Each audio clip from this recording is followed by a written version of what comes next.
آدمی فوت ہو جائے اس کی تعزیت میں لوگ کلخانی 40واں کرتے ہیں، اس بارے میں بتائیں۔ رسول اللہ صلی اللہ علیہ وسلم کے صحابہ کرام اور اہل بیت حضور کی موجودگی میں فوت ہوئے ہیں۔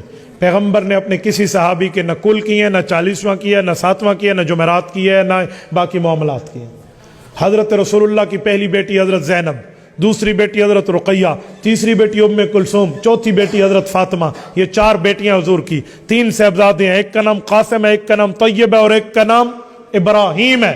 طیب کے 5 نام ہیں، طیب، طاہر، مطیب، مطہر، 5 نام ہیں۔ اس لیے لوگ سمجھتے ہیں بیٹے زیادہ ہیں، بیٹا ایک ہے، نام زیادہ ہے، کیونکہ اعلان نبوت کے بعد پیدا ہوئے تھے۔ تو 3 صاحبزادے، قاسم، طیب اور ابراہیم، اور 4 صاحبزادیاں، 3 اور 4 7 بنتے ہیں۔ پیغمبر کی 7 اولادیں ہیں، 6 حضور پاک کی موجودگی میں دنیا سے رخصت ہوئے ہیں۔ پیغمبر نے اپنی کسی اولاد میں کسی بیٹی بیٹے کی وفات پہ نہ کل کی ہے، نہ جمعرات کی ہے، نہ 7واں کی ہے، نہ 40واں کی ہے، نہ سالانہ عرس کیا۔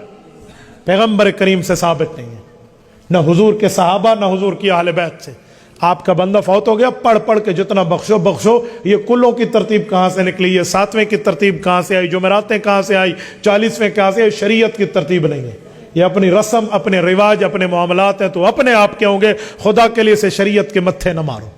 شریعت کہتی ہے جب بھی چاہو پڑھ کے بخش دو، اور یہاں یہ ہے جی کل نہیں پڑھے تو بندہ نہیں بخشا جائے گا۔ اور خدا کا بندہ تو کل تیسرے دن پڑھتا ہے۔ جب بندہ گرفتار ہو جائے فوراً رہا کراتے ہیں، فوت ہو جائے ہو سکتا ہے فوراً عذاب ہو، ابھی سے پڑھنا شروع کر دے تو 3 دن کے بعد لگا ہوا ہے۔ یہ ترتیب شریعت کی نہیں ہے۔